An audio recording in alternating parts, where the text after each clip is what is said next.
बिस्मिल्लाहिर्रहमानिर्रहीम, अस्सलामु अलैकुम। Welcome to yet another exciting episode of wake up Pakistan. आज का वेकअप पाकिस्तान बड़ा अलग होने वाला है, क्योंकि मैंने नहीं देखा अपनी 15 साल करियर में मीडिया में कभी किसी ने ऐसे टॉपिक उठाए हों जैसे हम वेकअप पाकिस्तान में उठाते हैं। और यकीनन आज का जो मौजू है वो है मनशियात, ड्रग्स। किस तरीके से हमारे नौजवान मनशियात के एक चुंगल में, एक जाल में फंस चुके हैं और राह फरार इख्तियार करते हैं। अब दुनिया भर में डॉक्टर्स कहते हैं कि सबसे बड़ी वजह मनशियात के इस्तेमाल की है स्ट्रेस, परेशानी। जो लोग परेशान होते हैं फ़ौरन नशे की तरफ जाते हैं।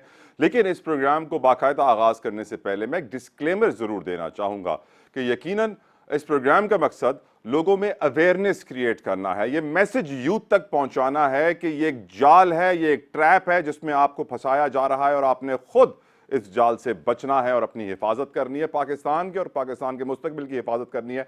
कहीं से भी इस प्रोग्राम का मकसद मनशियात की तशहीर करना नहीं है। तंबाकू नोशी भी सेहत के लिए मुज़र है, शराब नोशी भी, और तमाम तर मनशियात हमारे नौजवानों के लिए इंतहाई खतरनाक हैं, उनसे हमें बच के रहना है। अब जब बात आती है मनशियात की, हम ये तो समझ जाते हैं कि लोग परेशान होकर, स्ट्रेस में आकर ड्रग्स की तरफ बढ़ते हैं। लेकिन पाकिस्तान में जो इस वक्त मनशियात की खुलेआम फैलाव जारी है, उसकी वजह से हमारे नौजवान बड़ी मुश्किल में है। क्योंकि हम जानते हैं कि नौजवान जिनके पास पहले ही रोजगार के मौके नहीं है, वो आला तालीम याफ्ता हैं, धक्के खा रहे हैं, मजबूरन मुल्क छोड़ना पड़ रहा है। हम जानते हैं नौजवान के लिए रिक्रिएशनल एक्टिविटीज नहीं है। स्पोर्ट्स की अगर हम बात करें तो सिवाय क्रिकेट के किसी और चीज में पैसा लगता नहीं है, ग्राउंड नहीं है, इंफ्रास्ट्रक्चर नहीं है। तो फिर वो नौजवान क्या करेगा? वो जब घर पे बैठा होगा, परेशान होगा, गली मोहल्ले के दोस्तों से मिलेगा, वो भी परेशान होंगे, और जब एक दोस्त को करते हुए कोई बुरी चीज देखेंगे तो वो सब उस नशे के आदी हो जाएंगे। पर आज नशा इस कदर आम हो चुका है ख़वातीन व हज़रात कि बात बड़ी परेशान कुन है। तभी हम वेकअप पाकिस्तान में, जहां हम ये कोशिश करते हैं कि लोगों को उठाएं, उनमें शऊर उजागर करें, उनमें अवेयरनेस क्रिएट करें, उनमें अक्ल डालें कि खुदारा खुदारा खुदारा बचें, इस बुराई से बचें, इसको बदलें। अगर हम अब भी नहीं उठे तो बहुत देर हो जाएगी। जब बात आती है नशे की, तो हमें ये मालूम होना चाहिए कि बहुत सारे नशे लीगल हैं पाकिस्तान में, बहुत सारे नशे इलीगल है। अब आप सोच रहे होंगे कि मैं क्या कहना चाह रहा हूं, लीगल इलीगल, ये कानूनी नशा क्या होता है? हम जानते हैं कि पाकिस्तान में तंबाकू कानूनी तौर पर हर जगह फरोख्त किया जाता है। आप किसी भी एयरपोर्ट पे चले जाएं, किसी बड़े जनरल स्टोर में चले जाएं, किसी गली के कोने में पान के खोखे पे चले जाएं, आपको हर किस्म का तंबाकू मिलेगा। चाहे वो स्मगल्ड हो, चाहे वो लोकली प्रोड्यूस्ड हो, चाहे वो कहीं और से आया हो, हर किस्म की शक्ल में मिल जाता है। तंबाकू के अलावा हम जानते हैं शराब नोशी हमारी सोसाइटी में बहुत ज़्यादा बढ़ गई है। हमने अल्कोहल के लाइसेंस भी दिए हैं, पाकिस्तान में शराब बनती भी है, पैदा भी की जाती है, उसको उसकी डिस्टिलरीज भी हैं और वो ईजिली सप्लाई होती है पूरे पाकिस्तान में, और वो अंग्रेज़ों के ज़माने से बनी हुई काम कर रही है। लेकिन हमने शराब नोशी को कम करने के लिए कुछ नहीं किया। और यहाँ तक कि जो शराब की दुकानें हैं ओपनली, सिंध में स्पेशली, क्योंकि हम जानते हैं कि पाकिस्तान में मुल्क तो एक है, निज़ाम कई हैं। आपको लाहौर में ऐसी दुकानें नहीं मिलेंगी, इस्लामाबाद में ऐसी शराब की दुकानें नहीं मिलेंगी जैसी आपको सिंध में मिलेंगी, जिन्हें हम लोकली गुत्ते भी कहते हैं। तो इन दुकानों से आराम से माइनर्स भी, छोटी उम्र के बच्चे भी खरीद सकते हैं। वैसे तो ये लाइसेंस बेचने का नॉन मुस्लिम्स को ही दिया जाता है, लेकिन शराब जो बेची जाती है वो ज्यादातर मुस्लिम्स को बेची जाती है, which is a fact, which is really sad. लेकिन उसका कोई कंट्रोल होना चाहिए, उसकी कोई मॉनिटरिंग होनी चाहिए। मेरी नजर में तो ये लाइसेंस मनसूख हो जाने चाहिए। इस्लामिक रिपब्लिक ऑफ पाकिस्तान में ऐसा होना ही नहीं चाहिए, लेकिन माइनॉरिटीज के नाम पर ये खुलेआम हो रहा है और यकीनन इससे भी बहुत सारे लोग फ़ायदा उठा रहे हैं। लीगल ड्रग्स में एक और मसला है, हम जानते हैं मुंह की बहुत सारे नशे हैं, उसमें छालिया है, मेवा है, मैनपुरी है, ये है, वो है, जो इस तरह डिस्ट्रीब्यूट होती है पूरे पाकिस्तान में कि लगता है कि लीगल है, वैसे वो इलीगल है, लेकिन ओपनली अवेलेबल होती है ईजिली हर बच्चे को, चाहे वो किसी भी उम्र का हो, कहीं भी हो, किसी भी इलाके में रहता हो, किसी भी शहर में हो पाकिस्तान के, उसको मिल जाएगी। ढूंढना उसके लिए मुश्किल नहीं है, खासतौर पर अब जब इंटरनेट का दौर आ गया है उसके बाद से तो अवेलेबिलिटी और कनेक्टिविटी बढ़ गई है और आराम से एक छोटी उम्र का बच्चा इंटरनेट के जरिए बहुत कुछ अपने हाथ में ला सकता है जो उसको नहीं लाना चाहिए। साथ साथ इंपोर्टेड ड्रग्स भी बड़े आ गए हैं ख़वातीन और हज़रात पाकिस्तान में, जो आपके बच्चों को, हमारे मुस्तकबिल को, पाकिस्तान के मुस्तकबिल को खतरे में डाल रहे हैं। इनके अंदर LSD है, एक्सटेसी है, मशरूम्स हैं, आइस मेथ है। और ये जो आइस मेथ जो मैंने आखिर में कहा है ना, ये बड़ी खतरनाक चीज़ है। ये पाकिस्तान में कब आई थी ये भी आगे चल के मैं आपको प्रोग्राम में बताऊंगी, ये पाकिस्तान में शुरू से नहीं है। लेकिन एक और बड़ा इंटरेस्टिंग फैक्ट है जो मैं आगाज में आपको बताना चाहता हूं।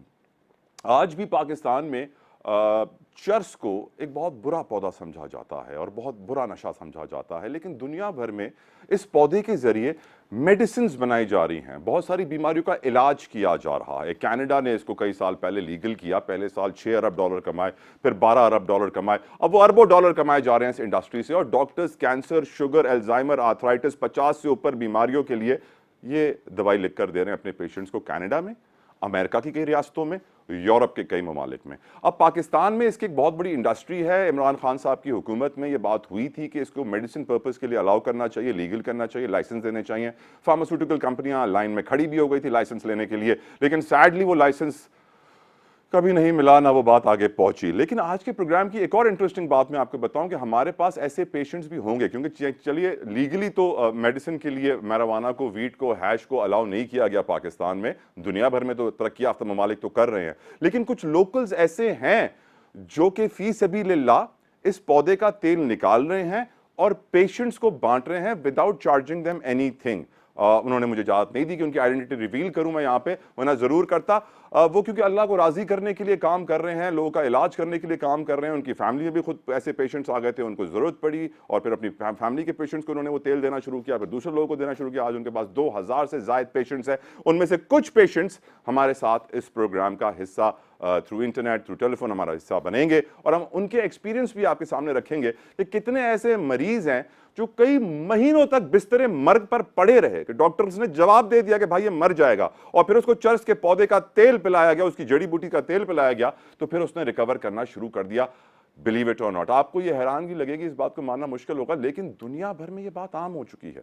दुनिया भर में मैटर ऑफ द फैक्ट है कि चर्च के पौधे के तेल से खाना बनाया जाता है, आइसक्रीम बनाई जा रही है, चॉकलेट बनाए जा रहे हैं, टॉफियां बनाई जा रही हैं, कैंडियां बनाई जा रही हैं। इतनी रिसर्च कर ली गई है जिसकी कोई इंतहा ना हो, लेकिन हम वही पत्थर के दौर में हैं।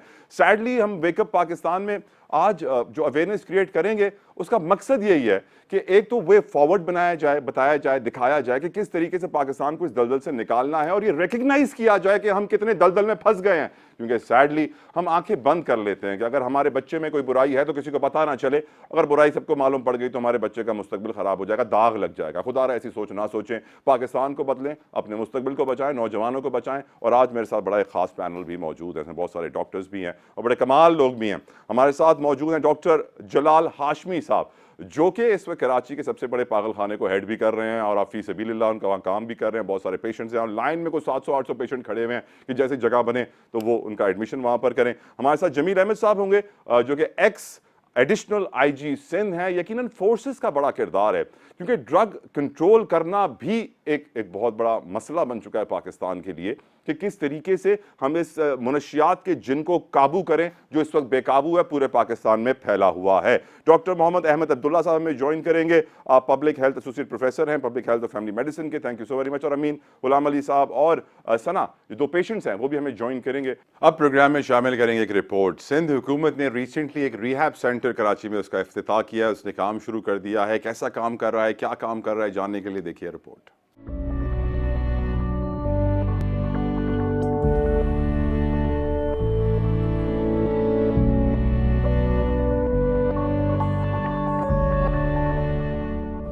कराची में मुनशियात के आदी अफराद की बहाली के लिए एक और मरकज का इफ्तिताह कर दिया गया। सिंध हुकूमत के इश्तिराक से बनाए गए बहाली मरकज का इफ्तिताह वजीर आला सिंध और वफाकी वजीर शाहजैन बुख्ती ने किया।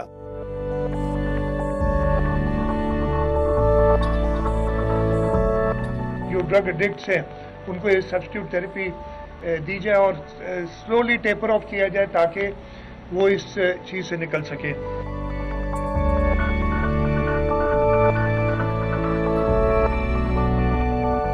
तकरीब से खिताब में वजीर आला मुराद अली शाह ने कहा कि ड्रग फ्री पाकिस्तान के लिए मिलकर काम करेंगे। मैं खास तौर पे जो हमारी सिविल सोसाइटी है उसकी जो मदद है इस ड्रग के मेनेस से जान छुड़ाने के लिए, उस पर एक्नॉलेज भी करता हूँ, उनसे ये इल्तिजा भी करता हूँ कि हमें और साथ दें।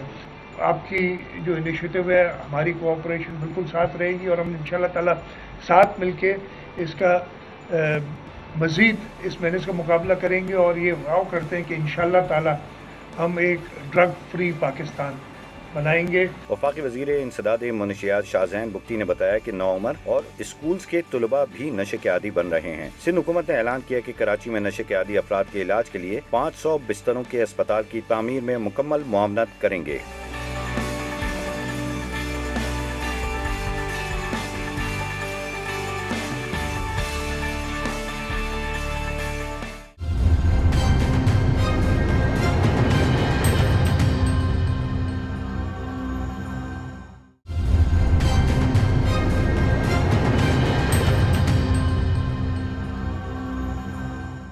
राइट जी, गुफ्तगू का बाकायदा आगाज करते हैं। 2 मेहमानों का मैं नाम लेना भूल गया था अभी, मैं बताऊं मेरे साथ वक्त स्काइप पर मौजूद हैं, बड़े कमाल शख्सियत के मालिक हैं, डॉक्टर सदाकत अली हैं, एडिक्शन साइकेट्रिस्ट हैं, 45 ईयर्स ऑफ एक्सपीरियंस है। Thank you so very much Sadaqat साहब, आपने अपने कीमती वक्त में दिया। और मेरे साथ स्टूडियो में मौजूद है डॉक्टर मोहम्मद जफर इलाही हैं, आप न्यूरो सर्जन हैं और आप न्यूरो सर्जन हैं सऊदी अरब के शहर ताइफ में किंग अब्दुल अजीज हॉस्पिटल में। Thank you so very much doctor Zafar for giving us your time and coming on the show. सबसे पहले जो मसला मैं आज डिस्कस करना चाहता हूं कि हमारे नौजवान इस वक्त बहुत वल्नरेबल हैं, यानी खतरे में हैं, उनके ऊपर एक तलवार लटक रही है, कोई परेशानी आ जाए, कोई मुश्किल आ जाए, कोई डिप्रेशन आ जाए, फौरन से नशे की तरफ चल जाते हैं और राह फरार इख्तियार करने के लिए, स्ट्रेस रिलीज करने के लिए। लेकिन मैं, क्योंकि हमारे साथ एक्स IG सिंध मौजूद हैं, तो जमील साहब से सवाल पहला पूछना चाहूँगा। एक तो ये इतना इजीली अवेलेबल होना, चाहे वो शराब हो, चाहे वो चरस हो, चाहे वो हेरोइन हो, चाहे वो इंपोर्टेड ड्रग्स हो, कोकेन, LSD, एक्सटेसी, मशरूम, ये इतना इजीली अवेलेबल कैसे हो गए जमील साहब हमारी सोसाइटी में? देखिए, हमारे नेबरहुड में अफ़गानिस्तान है, सबसे ज़्यादा ओपियम वहाँ प्रोड्यूस होती है।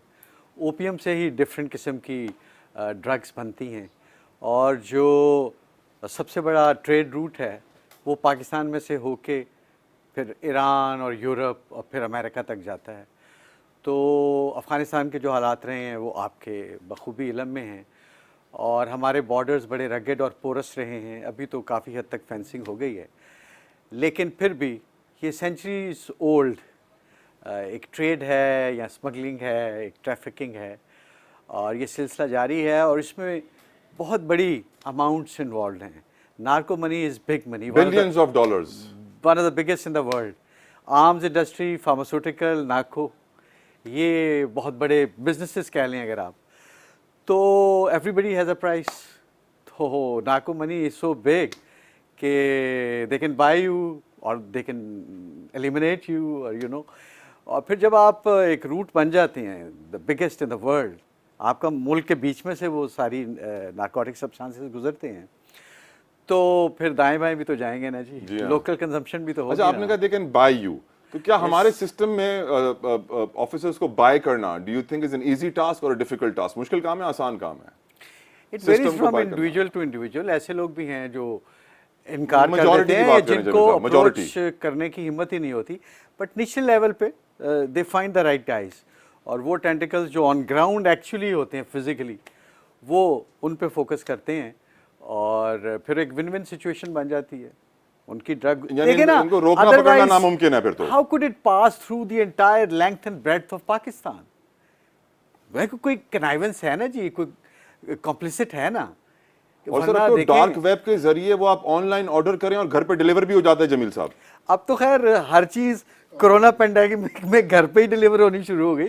एक बड़ा एलैबोरेट सिस्टम बन गया है, भले वो बर्गर हो, भले हो कोई ग्रोसरी हो। और यू आर टेलिंग मी, मैं नहीं कह रहा, लेकिन जमील साहब इनको narcotics रोकना, भी घर इनको पे deliver- पकड़ना क्या नामुमकिन है या कोई नहीं। उम्मीद की किरण है सिस्टम में? आपको उम्मीद है कि सिस्टम इन्हें रोकेगा, बिकेगा नहीं? Where there is a will, Talha there is a way। Will he तो नहीं है, नियत तो फुकदान नजर आ रहा है नियत का सर। बहुत काम होता भी है, बहुत बड़ी बड़ी कॉन्फिस्केशंस होती हैं, आपके भी इल्म में आती हैं, मीडिया पे भी आता है। वो कहते हैं But- सर जितना कॉन्फिस्केट होता है उससे ज्यादा पीछे गायब हो जाता है।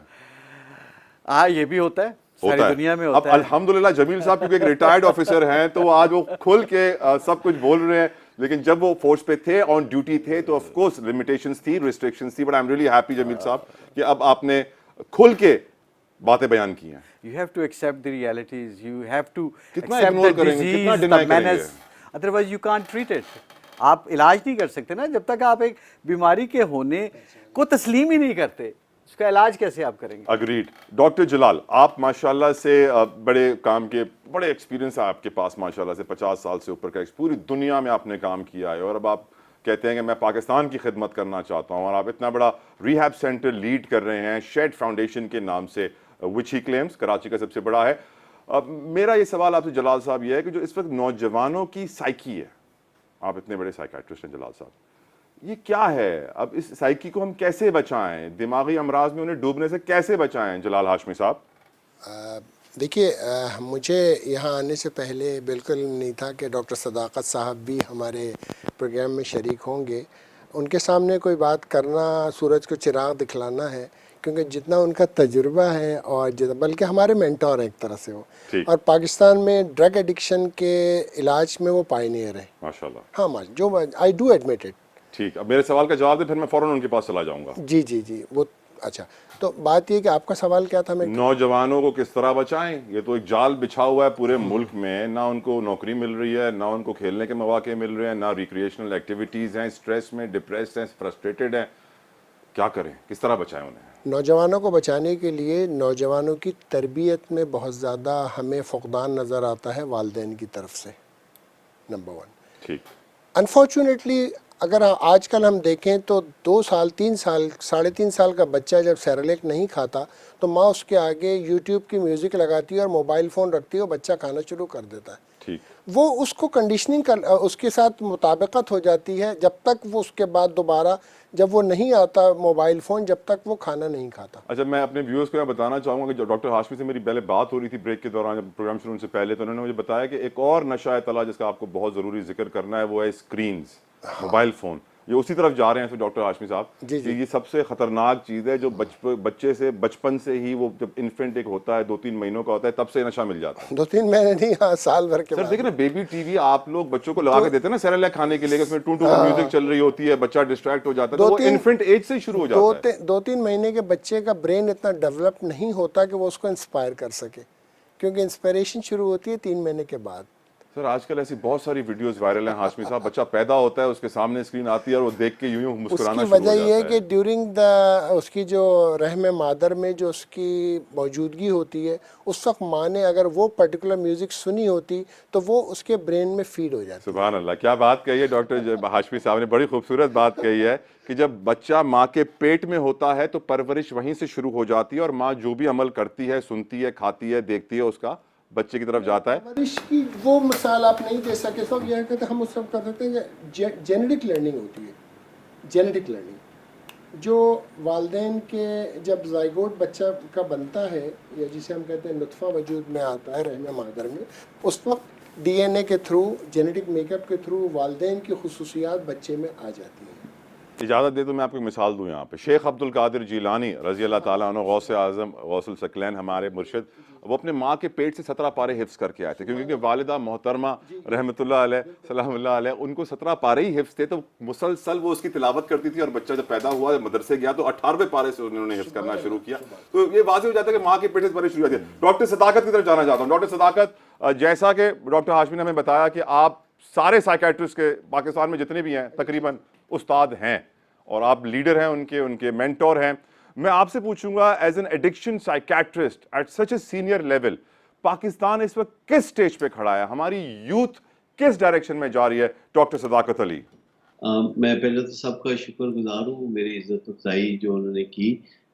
मैं तो रोज़ सीखता हूँ, रोज़ अपने आप को बेहतर बनाने की कोशिश करता हूँ, तालिब इल्म हूँ इस शोबे का। जहाँ तक नौजवानों में नशे के रुझानात का ताल्लुक है, इसका ताल्लुक इंसान के मूड और मिजाज से है। और आप यूँ समझें कि नौजवानों का मूड ख़ास तौर पर ख़राब रहता है और बाकी आबादी आमतौर पर ख़राब मूड का शिकार है। हम एक दूसरे को तंग ही इतना करते हैं कि उसमें मूड अच्छा रहने के इम्कानात कम हो जाते हैं। तो या तो अवाइल उम्री में, टीन एज में ही मूड ख़राब होता है, तो लोगों को नशे की तरफ कशिश महसूस होती है, और कोई उनको नशा इंट्रोडक्शन जब करवा देता है तो फिर वो उनको लत लग जाती है और वो कुछ बनने से पहले बर्बाद हो जाते हैं। या फिर ये होता है कि लोग कुछ बन जाते हैं, अपनी ज़िंदगी में कामयाबी हासिल करते हैं, और आगे बढ़ते हुए जब 40-45 साल की उम्र को पहुँचते हैं और कोई अचीवर बनते हैं, तो उनकी ज़िंदगी में साथ-साथ जो है बदमिज़ाजी, ख़राब मूड और इन मुश्किलात का सामना होता है। तो फिर वो नशा शुरू कर लेते हैं और कुछ बनने के बाद अपने आप को तबाह कर लेते हैं। तो ज़्यादातर लोगों का ख़्याल है कि नशा बेकार लोग करते हैं, लेकिन अगर आप देखें तो जो हाई अचीवर्स हैं, उनमें नशे के इम्कानात 70% तक हैं। यानी मेरी मुराद आला पाई के डॉक्टर से, वकला से है, मेरी मुराद जो है सीईओ से है, पायलट से है और दूसरे ज़िंदगी के जो शोबे हैं, जो हमारी डिसिप्लिन फोर्सेस हैं, उनमें भी नशे के रुझानात बदरजा उतब मौजूद हैं। हमारी अदलिया में भी ये सब कुछ पाया जाता है। तो ये एक ऐसी बीमारी है जो दुनिया के बेशतर ममालिक में बहुत ज़्यादा है। पाकिस्तान भी उन्हीं ममालिक में शामिल है जहाँ ये बीमारी बहुत ज़्यादा है। प्रॉब्लम ये है कि हम 21वीं सदी में जी रहे हैं, लेकिन हमारा जीने का तरीका जो है वो 20वीं सदी की बजाय 19वीं सदी का है। तो जब तक हम आज के तकाज़ों के मुताबिक ज़िंदगी गुज़ारना नहीं सीखते, हमें मूड की ख़राबी का सामना रहेगा और जब मूड की ख़राबी का सामना होगा तो हमारे एनवायरनमेंट में ऐसे हालात हैं कि कोई ना कोई ड्रग हमें इंट्रोड्यूस करवाएगा। बहुत कम कोई बंदा होगा जिसे ज़िंदगी में कभी किसी ने मशवरा ना दिया हो शराब का या चरस का या सिगरेट का। आम तौर पर दोस्त अहबाब ही यही काम करते हैं, कोई दुश्मन ऐसा काम नहीं करते। तो वालिदैन अगर अपने बच्चों को बचाना चाहते हैं, तो उनके लिए सादा सी बात है कि वो अपने बच्चों को नशे से बचाव के हिफाजती टीके लगवा लें। और वो हिफाजती टीके जिन्हें मैं कह रहा हूँ, वो ज़िम्मेदारियों के टीके हैं कि अगर आप छोटी उम्र में बच्चे को ऐसी ज़िम्मेदारियाँ दें जो कि वो निभा सकता है और आप उसे मोटिवेट करें और वो जब काम करे छोटे-मोटे ज़िम्मेदारियाँ उठाए तो उसको शाबाश दें। अगर ना ज़िम्मेदारियाँ उठाए तो फिर आप उसे नज़र-ए-फ़ानी के लिए कहें। पर दोनों सूरतों में कोशिश ये करनी चाहिए कि जब हम अपने अहले ख़ाना से या अपनी वर्क प्लेस पे या अपनी सोसाइटी में किसी से मिलते हैं, तो हम कोशिश करें कि दूसरे को कोई बुरा एहसास ना दें, हो सके तो अच्छा एहसास दें। कोई छोटी-मोटी बात ऐसी करें जिससे दूसरे का दिल खुश हो जाए। लेकिन हम आहिस्ता-आहिस्ता कुछ ऐसे मुआशरे में ढलते जा रहे हैं कि हमारा वास्ता जिससे भी ज़िंदगी में पड़ता है, वो कोई ना कोई रुकावट डालता है हमारे मकासद में, जिससे कि बदमिज़ाजी जन्म लेती है, माँ-बाप और औलाद के दरमियान रिश्ता ख़राब होता है, मियाँ-बीवी के दरमियान ख़राब होता है। अगर एक चीज़ कही जाए नशे की वजह तो वो बदमिज़ाजी है जो कि ताल्लुकात की ख़राबी के नतीजे में सामने आती है। और एक लाइफ़स्टाइल है जो अगर सभी लोग अपना लें तो बदमिज़ाजी से वो बच सकते हैं। वक़्त सर, ये पे सोना लाइफस्टाइल पे मैं आपको रोकूंगा। डॉक्टर सदाकत, आपने बड़ी कमाल बातें कही हैं, यकीनन उनको हाईलाइट करूंगा मैं यहाँ पे कि आपने कहा कि नशा करने वाले जरूरी नहीं है कि फारिग लोग हों, बड़े पाए के काम करने वाले लोग भी होते हैं। 21वीं सदी में हम रह रहे हैं, तरीका हमारा 19वीं सदी का है और जिम्मेदारियों के टीके एक्चुअली नशे की वैक्सीन है। लाइफस्टाइल के बारे में डॉक्टर सदाकत कुछ कह रहे थे, I will continue from there doctor Sadaqat, एक ब्रेक के बाद। और डॉक्टर जफरी मेरे साथ हैं, डॉक्टर मोहम्मद अहमद अब्दुल्ला मेरे साथ हैं, उनसे भी कमेंट लूंगा, डिस्कशन में शामिल करूंगा। ब्रेक लेते हैं।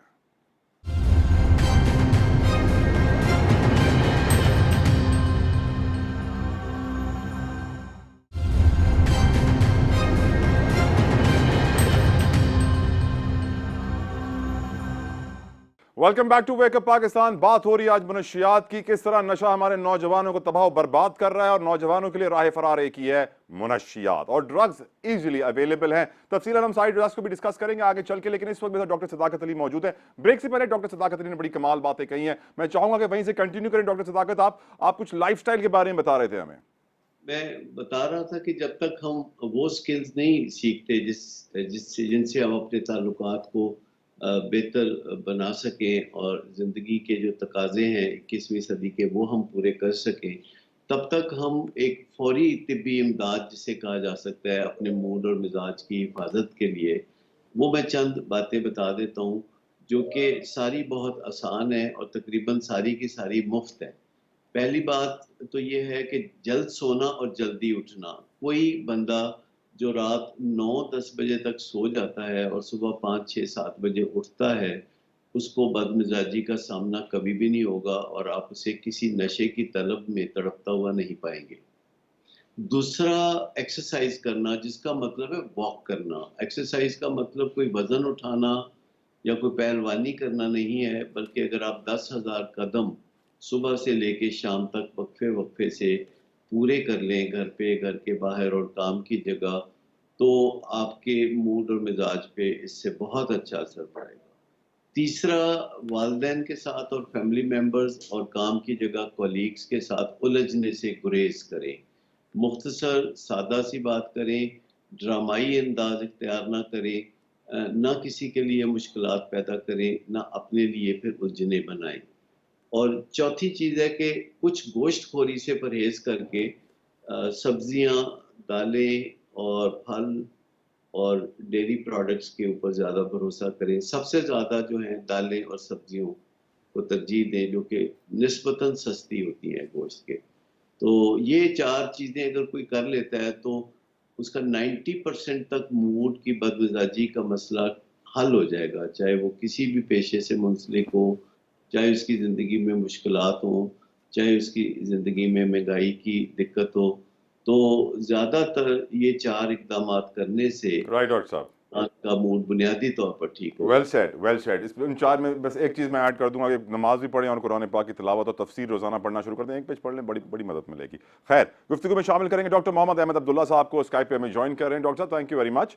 अब मैं जानता हूँ मुझे आपसे इन डेप्थ डिस्कस करना है the impact of hash and weed oil on different kinds of diseases, मुख्तलिफ अमराज का इलाज किस तरह चर्स के तेल से किया जा रहा है, लेकिन वो मैं आगे चल के आपसे करूंगा। मुझे इस वक्त आपसे सवाल ये पूछना है कि जो हमारे नौजवान खतरे में हैं, जो हमारी यूथ कंटिन्यूसली पाकिस्तान में एक नशे के ट्रैप में फंसती जा रही है, आपकी नज़र में हम किस डायरेक्शन में जा रहे हैं इस वक्त? हर वो चीज़ हर वो केमिकल जो आप अपने जिस्म में डालें, वो आप इंजेस्ट भी कर सकते हैं, टीकों की शक्ल में भी इस्तेमाल कर सकते हैं, पी भी सकते हैं, इनहेल भी कर सकते हैं, और वो आके अंदर आपके जिस्म में एंटर होके आपका जो केमिकल मैकेनिज्म है उसके साथ उसमें तब्दीलियां लाए, तो वो ड्रग कहलाएगी। अब उसमें कुछ ड्रग्स जो प्योरली जिनको रिक्रिएशनल यूज़ के लिए हम यूज़ करते हैं, ज़्यादातर हम जब ड्रग्स का नाम लेते हैं तो उन्हीं का जहन में ख्याल आता है, लेकिन इसके अलावा जो अद्वियात का इस्तेमाल करते हैं वो भी सारी ड्रग्स हैं। फिर कॉमन यूज़ की हमारी टी एंड कॉफ़ी हैं, या लोग एनर्जी ड्रिंक्स आजकल बहुत सारे पी रहे हैं, तो वो भी ड्रग्स के उसमें आ जाती हैं। हमारी नौजवान नस्ल, मेरा ख्याल है कि सिर्फ नौजवानों को कहना ज़्यादती होगी, ये मुख्तलिफ तबकात में, क्योंकि हम मरीज़ देखते हैं तो सिर्फ नौजवान नहीं, हर एज के लोग जो हैं वो इसमें जो है इन चीज़ों में पाए जाते हैं, और वो it's a route of escape. कई जगहों पे ये प्री एग्जिस्टिंग जो मेंटल हेल्थ कंडीशंस होती हैं वो उनके लिए रूट ऑफ एस्केप है। और अभी मैं डॉक्टर सदाकत की भी बात सुनी, जो बैलेंस्ड लाइफस्टाइल है वो ऐसी सारी तमाम चीज़ों को जो है वो काउंटर करने में और कंट्रोल करने में मदद करता है। तो नौजवान नस्ल को मेरा ख्याल है कि इंडिविजुअली पॉइंट आउट करके फोकस करना ज़रा ज़्यादती हो जाएगी। सब लोगों को जनरली, वेयर ऑल पीपल, कुछ पुराने मॉडल के हैं, कुछ नए हैं, तो हमें इंसानों को बतौर इंसान ही कंसिडर करना चाहिए। नौजवान लोग क्योंकि वो ज़्यादा एक्सपोज्ड होते हैं, उनके इंटरेक्शंस ज़्यादा होते हैं, और ये हम आगे डिस्कशन में डिस्कस करेंगे कि बिहेवियर्स हमारे एज के साथ क्यों डिफरेंट होते हैं। तो मेरा ख्याल है कि सब लोग ही नशे की तरफ जा रहे हैं, क्योंकि डिप्रेशन और एंजाइटी पर से माशरे में ज़्यादा, और ये एक रूट ऑफ एस्केप है, और भी रूट्स हैं। राइट, लेकिन अब सोचने की बात यह है कि हम किस तरह अपनी पूरी नेशन को बचाएं। चलें, आपने बड़ी अच्छी हमारी हमें करेक्ट किया कि हम सिर्फ यूथ का जिक्र नहीं करें, पूरा नेशन इस वक्त खतरे में है। डॉक्टर ज़फ़र इलाही, आप एक न्यूरो सर्जन हैं, आपने माशाल्लाह पाकिस्तान में तालीम हासिल की और फिर आप बाहर गए, प्रैक्टिस कर रहे हैं, दुनिया देख रहे हैं। आपकी नज़र में कितना बड़ा प्रॉब्लम है इस वक्त पाकिस्तान में ड्रग्स का? जी, हमारे मुल्क में ये एक काफ़ी बड़ा प्रॉब्लम है, और जिस तरह कि डॉक्टर साहब ने कहा, ये ना सिर्फ हमारी यूथ को इफ़ेक्ट कर रहा है बल्कि मुख्तलिफ़ एजेस में, एज ग्रुप्स में मुख्तलिफ़ उम्र के लोग इस चीज़ में मुब्तला हैं। So it's a big problem. कितने डॉक्टर्स ऐसे होंगे जो ड्रग्स का सहारा लेते होंगे अपनी लाइफ स्टाइल में? क्योंकि डॉक्टर्स के पास एक्सेस हर चीज़ का आसान होती है, इसीलिए इनमें आपको ज़्यादा इंसिडेंट्स मिलेगा ड्रग अब्यूज़ का। ओके। सारे नहीं करते हैं ऑब्वियसली, लेकिन 5 उंगलियां बराबर नहीं है, कुछ देयर आर जी, इंसिडेंट्स जहां पे क्योंकि ऐसा होता है। एक्सेस में आसानी होती है डॉक्टर्स के पास। यकीनन यकीनन। अच्छा, क्योंकि doctor Zafar is a neuro surgeon, तो आगे चल के मैं इनसे तफसीलन पूछूंगा कि ब्रेन के ऊपर जो हम कह रहे हैं ना कि चर्च के तेल से बहुत सारी बीमारियों का इलाज हो रहा है, तो वो किस तरह इम्पैक्ट होगा वो आगे चल के तफसीलन में डॉक्टर जफर से डिस्कस करूंगा। लेकिन मैं जमील साहब आपसे एक सवाल पूछना चाहता हूँ कि अब जिस तरह बात खुल के सामने आ गई कि सिर्फ यूथ नहीं है, सारे तबकात मुतासर हैं, एवरीवन इज इन्वॉल्व्ड।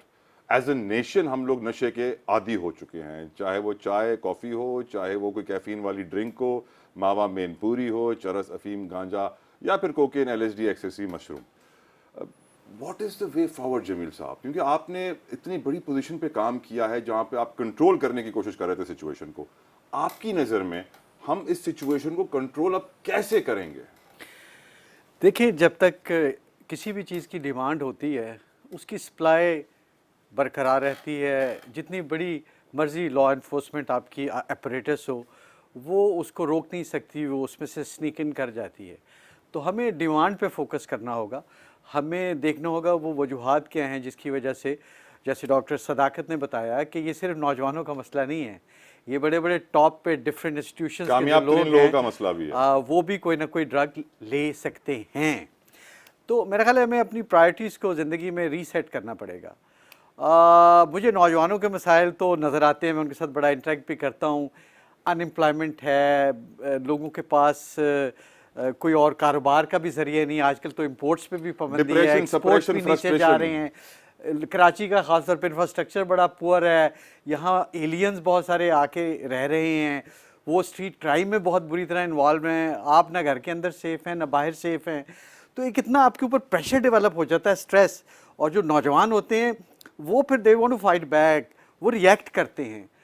उस सारी सिचुएशन में दे फॉल अस्ट्रे, वो किसी न किसी ड्रग पे लग जाते हैं। पीयर प्रेशर होता है, वो कुछ घंटे इन तमाम वरीज, घर पे से प्रेशर होता है, भाई तुम जॉब नहीं कर रहे, कुछ लोग एजुकेशन में नाकाम हो जाते हैं, उन पे वो प्रेशर होता है, तुम्हारा रिजल्ट नहीं अच्छा आया।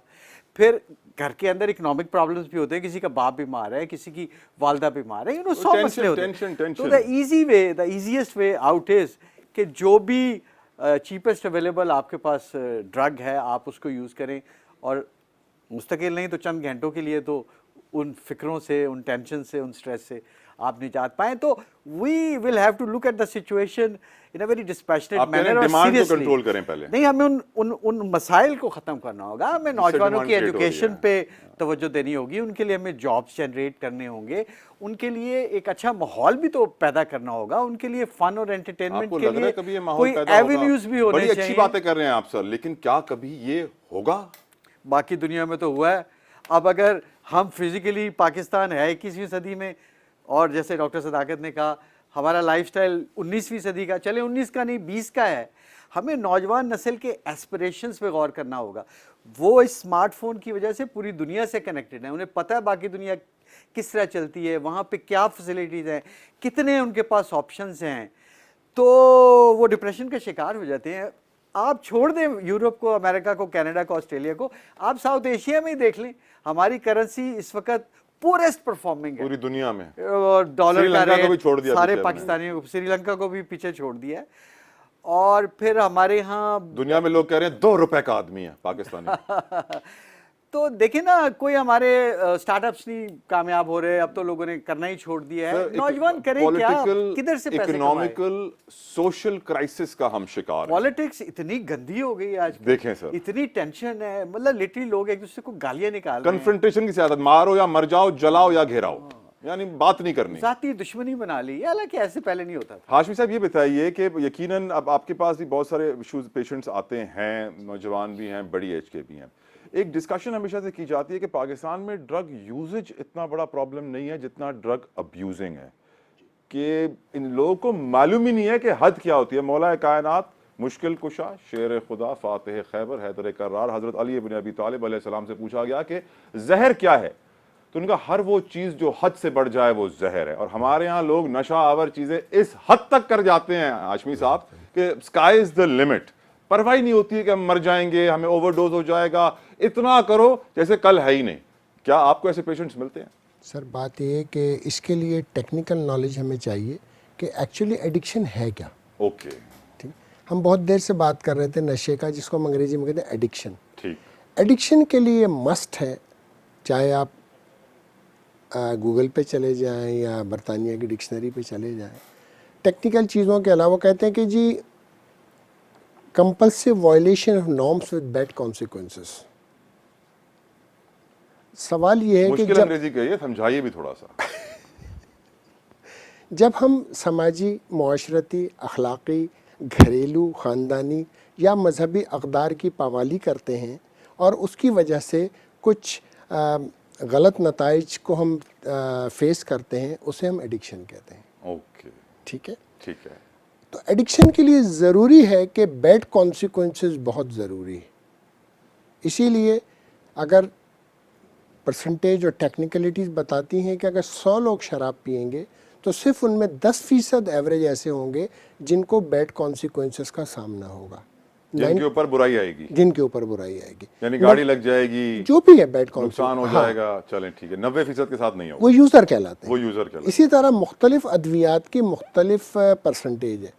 हीरोइन का 45% है, ठीक है, आइस का 65% है, कोकेन का 80% है। 80% कोकेन पे बुराई आएगी। जी बुराई आएगी, इसलिए कि वो अच्छा। दूसरी बात ये कि आपने जो इरशाद फरमाया था कि ये स्काई द लिमिट लोग करते जाते हैं, अब्यूज करते हैं ड्रग्स तो ये एडिक्शन की प्रॉपर्टी है, ये प्रोग्रेसिव होती है। ओके, आज जो बंदा एक पैक शराब पी रहा है या एक सिगरेट चर्च की पी रहा है, 2 साल के बाद वो 1 लीटर नीट पी जाएगा या बहुत सारी कई ग्राम हीरोइन पी जाएगा।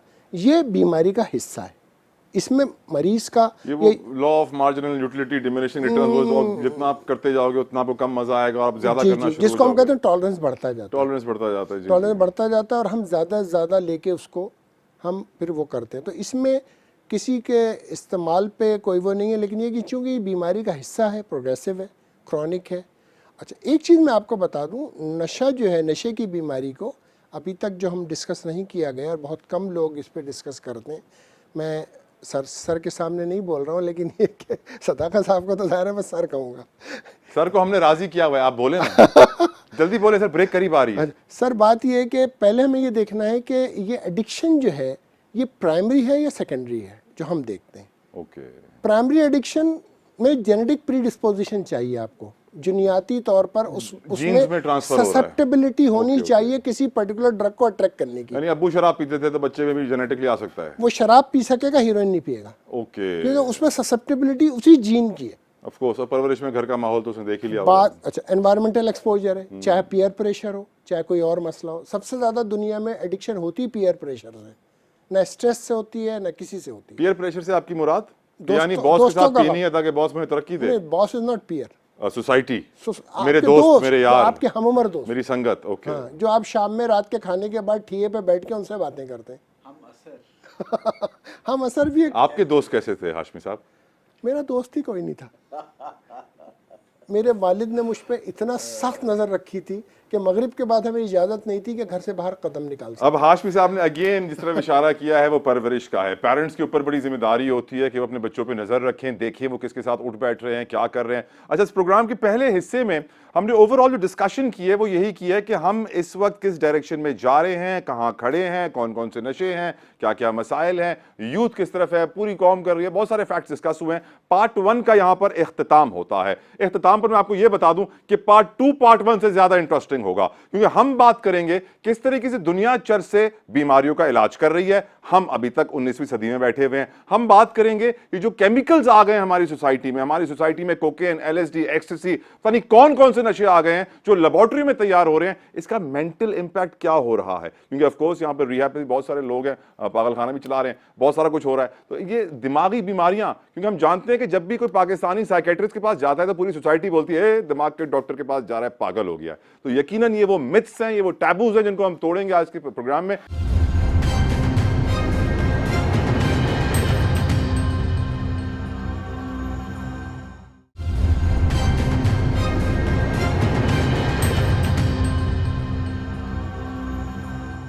अब जो मैं डिस्कशन करूंगा इस प्रोग्राम में वो स्पेसिफिक कुछ ड्रग्स को लेकर करूंगा।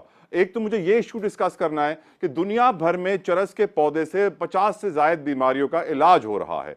हमारे यहाँ नहीं हो सकता, क्योंकि हम 19वीं सदी में रहते हैं, दुनिया 21वीं सदी में चल रही है। मुझे ये बात करनी है कि पाकिस्तान में बढ़ते केमिकल ड्रग्स जो कि बॉर्डर पार से आ रहे हैं, जो पाकिस्तान में नहीं बन रहे हैं, स्मगल होकर पाकिस्तान में आ रहे हैं, इन केमिकल ड्रग्स का असर क्या है? क्योंकि बहुत सारे इसका इम्पैक्ट होता है इन केमिकल ड्रग्स का, जो स्नॉट किए जाते हैं, इंजेक्ट किए जाते हैं, आपके ब्लड स्ट्रीम में आते हैं और पूरा आपकी पूरी सोसाइटी का डीएनए चेंज कर रहे हैं। जमील साहब, ये जो ऐसे ड्रग्स हैं जो आपके बचपन में नहीं थे, जैसे मुझे अफसोस के साथ कहना पड़ता है, याद रखिए कि हमारे इस प्रोग्राम का मकसद अवेयरनेस क्रिएट करना है, किसी नशे की तशहीर करना नहीं। ये डिस्क्लेमर मैं आपके सामने वाज़ेह कर दूं।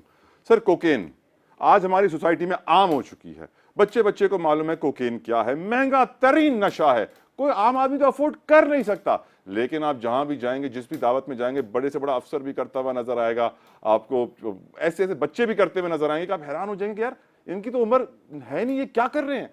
सैडली ये इतनी कॉमन कैसे हो गई जमील साहब? ये अपर क्लास में है, ये डीएचए में, क्लिफ्टन में, इस तरह की और पॉश लोकेलिटीज़ में वीकेंड्स पे बड़ी पॉपुलर है। और इसमें जो एक चीज़ मैं आपके साथ शेयर करना चाहता हूँ, क्योंकि मैं इस एरिया में SDIG साउथ जोन पुलिसिंग भी करता रहा हूँ, लेडीज़ में ये बड़ी पॉपुलर है। और बहुत सी ख़वातीन जो मुख्तलिफ प्रोग्राम्स में आती हैं, उनका मूड ठीक ही नहीं होता जब तक कि उनको कोक ना मिल जाए, और कोक सोने से भी ज़्यादा महंगी है। So you have to be rich, और उसमें यह है कि फिर हर खातून रिच भी नहीं होती, लेकिन कोक की आदी हो जाती है, तो वो फिर एक्सप्लॉइट होती है। और एक्सप्लॉइटर्स, आपको पता है हमारी कहते हैं सर, अगर रोकने वाले ही इस कारोबार में हाथ डाल दें तो रुकेगी कैसे? क्योंकि हम जानते हैं कि कोक की जो 1 किलो की थैली है वो 1 करोड़ रुपए की है। तो वो जब 1 किलो की थैली बाहर से आती है, मिलावट करके उसको 10 किलो किया जाता है, 1 से 10 करोड़ किया जाता है। और फिर वो, अगर चोर पुलिस हाथ मिला ले तो फिर चोर को कौन पकड़ेगा सर? तो चोर को कोई पकड़ नहीं रहा ना, आजाद है चोर, इसीलिए तो फैल रही है। ये कोक तो खैर एक रॉयल किस्म का नशा है, और इसकी ट्रैफिकिंग में, इसकी डिस्ट्रीब्यूशन में, इसकी सेल परचेस में इतने एग्जॉर्बिटेंट प्रॉफिट्स हैं कि किसी का भी ईमान जो है वो हिल सकता है। कभी ऐसा हुआ कि आपने कोक पकड़ी और आपको ऑफर हुआ, ये ले जमील साहब 1 करोड़ रुपए लीजिए, हमें जाने दीजिए? नहीं, ऐसा नहीं हुआ, बिकॉज हमारा वो फील्ड के लेवल पे वो ऑपरेशंस नहीं होते। ज़्यादातर हमारे SHOs होते हैं, उनको ज़रूर ऐसी ऑफर्स होती होंगी।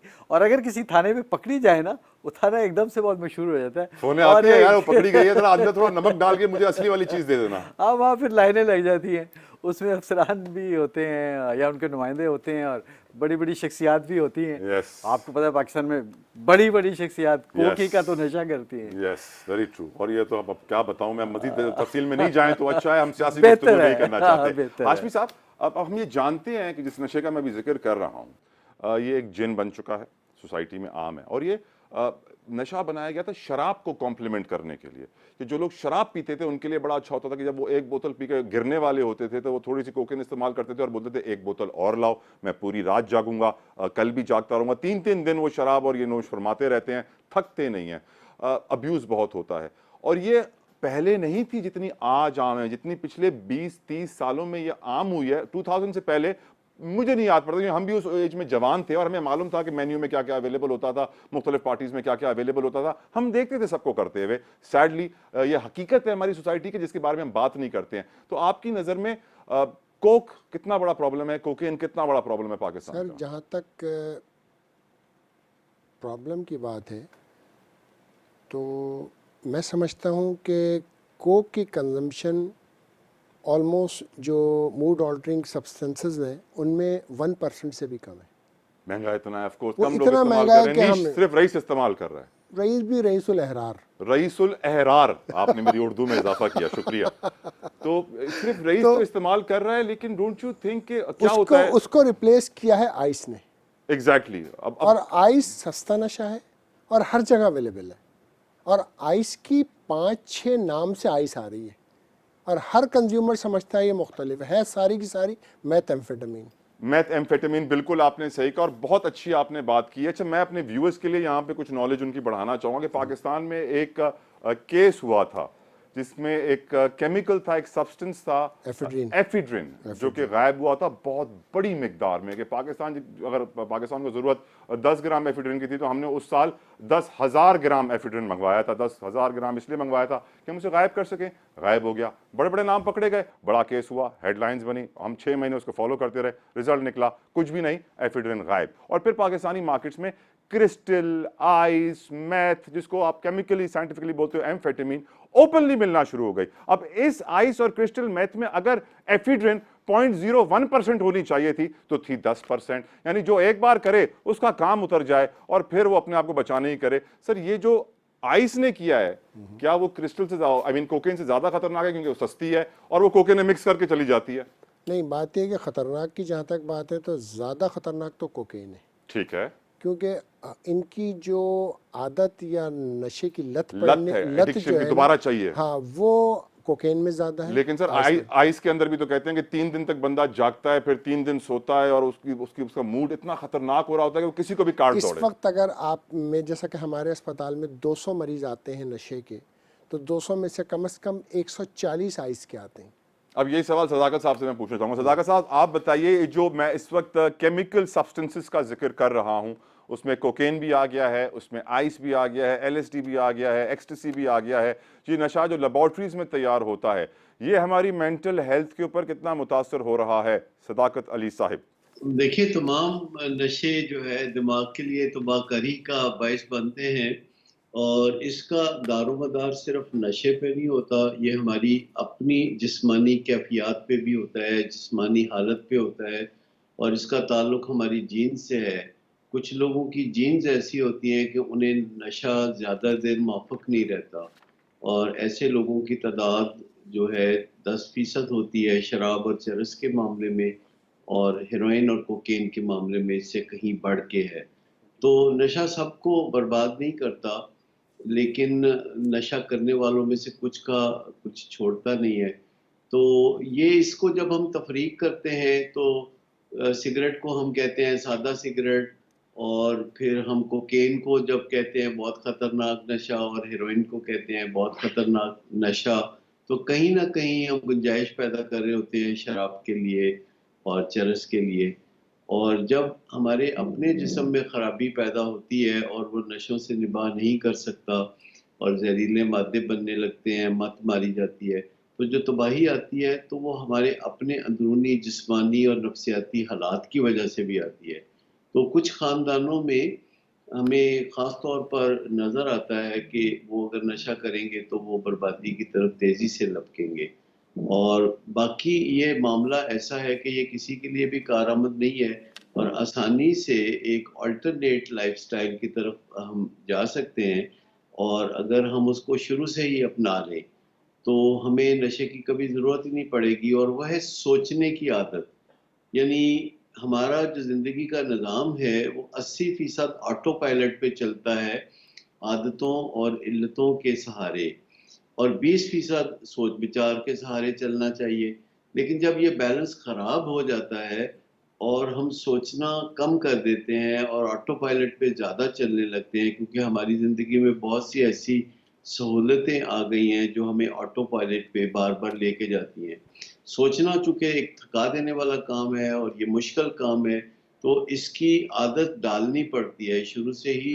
अगर हम अपने बच्चों को कुछ ना कुछ ऐसे मसाइल दें जो कि वो खुद हल करें, और उनका हर मसला आगे बढ़ के खुद हम वालिदैन हल ना करें, तो बच्चों को ज़िम्मेदारी उठाना और सोचना आ जाएगा।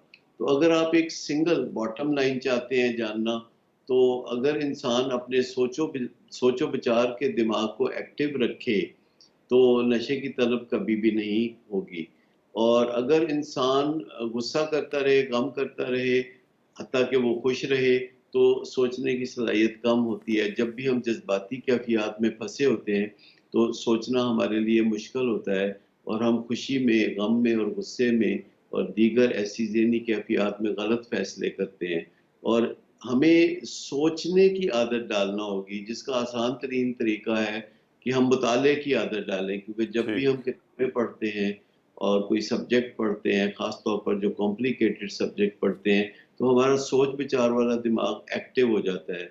और जब हम पढ़ना छोड़ देते हैं, तो फिर हमारा वो दिमाग एक्टिव हो जाता है जो गम व गुस्सा करता है, जो बेचैनी के लिए मखसूस है, जिसे अमिगडाला कहते हैं। वो इंसान के दिमाग के मरकज़ में एक हिस्सा होता है, जबकि सोचने वाला दिमाग बिल्कुल माथे के सामने की तरफ जो है ये होता है। और हम जब भी चाहते हैं कि किसी परेशानी से अगर हम निजात चाहते हैं, तो आसान तरीका ये है कि हम कोई सोच विचार वाला काम शुरू कर दें। और शुरू-शुरू में ये मुश्किल होगा कि हम किसी परेशानी में फँसे हुए हैं और हम कोई किताब राइट खोल सदाकत साहब। अच्छा, एक सवाल है जो मैं डॉक्टर मोहम्मद अहमद अब्दुल्ला साहब से पूछना चाहता हूं, और ये बड़ा इंटरेस्टिंग है सर, आप मेरे ओपिनियन से डिसएग्री भी कर सकते हैं। दुनिया में जो दो सबसे ज़्यादा मशहूर लीगल नशे हैं वो एक सिगरेट है और एक शराब है, और क्योंकि अब हम जानते हैं कि दुनिया में 99% सिगरेट शराब यहूदियों से ताल्लुक़ रखता है, उनकी फैमिलीज बनाती हैं और वो खुद तो पीते नहीं हैं, उनके लिए हराम है। इसी तरीके से फार्मास्यूटिकल इंडस्ट्रीज सर उनकी हैं, तो वो जाहिर सी बात है क्योंकि यहूदी फैमिलीज चरस, अफीम, हेरोइन नहीं बनाते हैं तो ये क्लास ए ड्रग्स है। लेकिन अगर इन्हीं फैमिलीज की फार्मास्यूटिकल कंपनीज फेंटनिल नामी एक पेन किलर बना देगी, जो कि एक ऐसी गोली है जो साइंटिफिक वर्जन है अफीम और हेरोइन का, तो अफीम और हेरोइन क्लास ए ड्रग, इनकी फार्मास्यूटिकल की गोली फेंटनिल बिल्कुल लीगल, सब खाओ। इस गोली ने 1 लाख अमरीकी एक साल में मार दिए ओवरडोज से। अमरीकी सदर डोनाल्ड ट्रंप ने इसके बारे में ट्वीट कर दिया, गोली बंद नहीं हुई, नए नाम से आ गई और ताकत से आ गई और बड़े जनाब उसकी मार्केटिंग हो रही है। तो ये ओपियोइड क्राइसिस जो दुनिया में आया, इससे वाजे हो जाता है कि वो लोग अगर बनाएंगे तो बिल्कुल सही है, इजीली अवेलेबल होगी, हर किसी के पास होगी, लेकिन अगर ये लोग बनाएंगे तो फिर वो क्लास ए ड्रग में होगी। डॉक्टर मोहम्मद अहमद अब्दुल्ला साहब, what will you say on this? अच्छा भाई, मैं बाय ट्रेनिंग फैमिली फिजिशियन हूँ और साथ में मेरी जो एकेडमिक करियर है वो पब्लिक हेल्थ में है। तो मैं, आप समझें कि मैं ब्रॉड स्टेटमेंट्स नहीं दे सकता। ये हम क्लियरली कह सकते हैं कि जो फार्मास्यूटिकल इंडस्ट्री है वो बहुत सारे स्ट्रिंग्स पुल करती है। यूएस में तो वो लॉबी करती है बाकायदा प्रेसिडेंट को लाने के लिए, एंड आई बिलीव कि ये दुनिया भर में एक इसकी मार्केटिंग कैंपेन्स होती हैं जिसके ज़रिए जो है वो बहुत सारे ये स्ट्रिंग्स पुल करके अपने फ़ायदे के लिए चीज़ें कर लेते हैं। कई ऐसी चीज़ें जो आप लीगलाइज करके उसके ज़रिए, मतलब ये समझेंगे, एक मुझे बड़ी देर से एक चीज़ कहने का दिल कर रहा था कि हमें देखना है कि जो मुख्तलिफ तरह की ड्रग्स हैं ये क्लासिफाई होती हैं। तो कुछ जो है वो सीएनएस स्टिमुलेंट्स हैं, यानी कि सेंट्रल नर्वस सिस्टम को स्टिमुलेट करेगी। जैसे आपने आइस या मेथाम्फेटामीन या कोकेन, ये सारे बहन भाई हैं और इनकी एक ही इफेक्ट होगा कि ये सेंट्रल नर्वस स्टिमुलेंट हैं। तो जब किसी को एनर्जी चाहिए होगी, जब किसी ने वो इस्तेमाल करके सारी रात नाचना होगा या बहुत लंबी तकरीरें करनी होंगी, वहाँ पे आपको सीएनएस स्टिमुलेंट्स चाहिए। जब आपने रिलैक्स करना है, सोना है, तो आपको डिप्रेसेंट्स चाहिए, जैसे ओपियाइड्स हैं या अल्कोहल है, या कुछ केसेस में, कुछ डोजेस में कैनाबिस या जिसको चर्स आप कहते हैं, चर्स, अफीम, गांजा, वो सारी एक ही उसमें है। तो ये तो बात सही है कि फार्मा इंडस्ट्री बहुत सारे लेवल्स पे जो है वो स्ट्रिंग्स पुल कर रही होती है। इसमें हमारी दूरी फ्रॉम नेचुरोपैथिक मेडिसिन भी है। देखें, हम टोटली रिलाई कर रहे होते हैं फार्मा इंडस्ट्री पे। अब ऑफ टॉपिक शायद मैं चला जाऊं, लेकिन बात यह है कि पाकिस्तान में बहुत ज़्यादा ड्रग्स सेल होती हैं और फार्मास्यूटिकल इंडस्ट्री का बहुत बड़ा नेटवर्क है और कारोबार है, लेकिन हम एक भी ड्रग खुद नहीं बनाते। सारे सॉल्ट्स जो हैं वो हम इंपोर्ट करते हैं और उनको फिर गोलियों, कैप्सूलों, शरबतों की शक्ल में डब्बों में पैक करके हम बेच देते हैं। तो जैसे जैसे ये इकोनॉमिक क्राइसिस हम अनफोल्ड होता देख रहे हैं और हमारी इंपोर्ट की कैपेसिटी ख़त्म होगी, तो हमारे पास अपनी कोई ड्रग्स बना के बेचने के लिए नहीं है। तब हमें जो है वो अल्टरनेट मेडिसिन की तरफ जाना पड़ेगा। सीरिया, इजिप्ट, टर्की, इन सब जगहों पे जो है वो एंशिएंट नेचुरोपैथिक मेडिसिन, जिसमें तिब्बे यूनानी, उसके अलावा जो है वो तिब्बे नबवी, इन सारी चीज़ों से जो जड़ी बूटियों के गार्डन्स हैं, and they are doing reasonable research on it. Market में कोई भी चीज़ आएगी तो वो रिसर्च के बाद आएगी। हाँ, रिसर्च के एंड पे कैसे स्ट्रिंग्स पुल होते हैं, आजकल इंटरनेशनल रिसर्च वर्ल्ड में भी बड़ा तहलका मचा हुआ है कि रिसर्च पब्लिशिंग में फाइनेंशियल इन्फ्लुएंसेस बहुत ज़्यादा इन्वॉल्व हो गए हैं।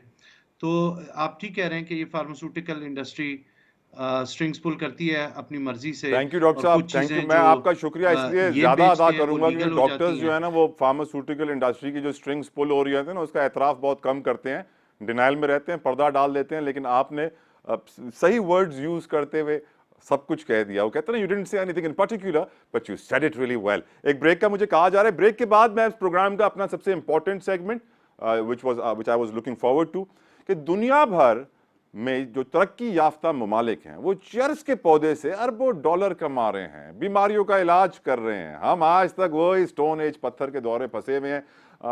चर्च से जो फ़ायदा उठा सकते हैं, जो हम मेडिसिन पर्पस के लिए यूज़ कर सकते हैं, वो नहीं कर रहे हैं, जो कि मेरी नज़र में एक बहुत बड़ी गलती है। हमें सीखने की ज़रूरत है, कनाडा से, अमेरिका से, यूरोप से हम नहीं सीख रहे हैं। लेकिन इसीलिए वेकअप पाकिस्तान में इसको डिस्कस करेंगे। इस ब्रेक के बाद हमारे साथ रहिए।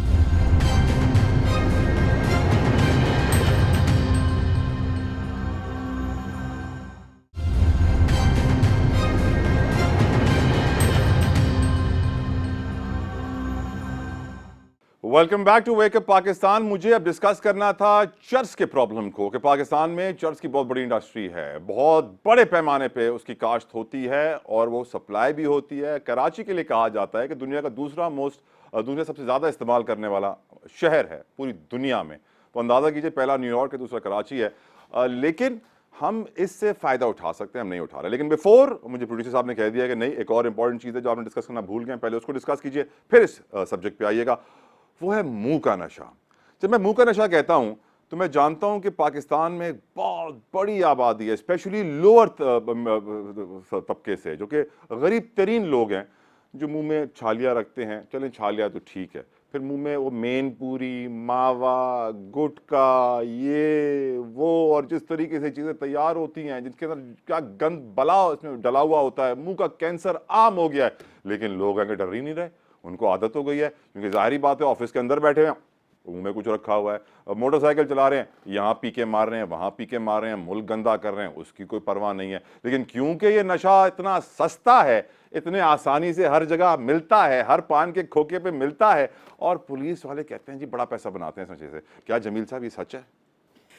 ये अनफॉर्चुनेटली कराची में बहुत कॉमन है। इवन इंटीरियर में लाइक मीरपुर खास, बदीन, हैदराबाद, यहाँ पर भी ये बहुत है। और इवन कुछ लोगों को सरकारी परमिशन भी मिली हुई है, वो उसको नाम को खूबसूरत सा दे देते हैं, छालिया सुपारी टाइप, जो बड़ा एक्सेप्टेबल सा होता है। And I don't know if people know और दे डोंट नो कि वो जो खा रहे हैं वो एक्चुअली क्या है, वो जहर है। मेरे अपने एक दोस्त का इसी की वजह से कैंसर का, उनको मुंह का हो गया, उनका इंतकाल हो गया। और इस पे मीडिया का भी उतना फोकस शायद नहीं है जितना एलीट ड्रग्स पे आपका होता है, जैसे कोक है। तो ये एक रैम्पेंट है, ये पता नहीं, शायद कुछ एरियाज में शायद 90% लोग। जमील साहब, कराची का इलाका है लियारी, आप भी बड़े अच्छी तरह इस इलाके से वाकिफ होंगे। और ये पाकिस्तान का फुटबॉल हेडक्वार्टर कहलाता है, बॉक्सिंग हेडक्वार्टर कहलाता है, साइकिलिंग हेडक्वार्टर कहलाता है, डोंकी कार्ट रेस हेडक्वार्टर कहलाता है। टैलेंट इतना है जिसकी कोई इंतहा ना हो। सैडली मैं वहाँ जाता हूँ तो मुझे एक छोटा बच्चा, 10 साल की उम्र, 9 साल की उम्र, 11 साल की उम्र, सबके मुंह में छालिया है। और छालिया ना हो तो समझते हैं कि हम मर्द नहीं हैं, बेइज्जती होगी। वो होता ना, cigarette in my hand I feel like a man.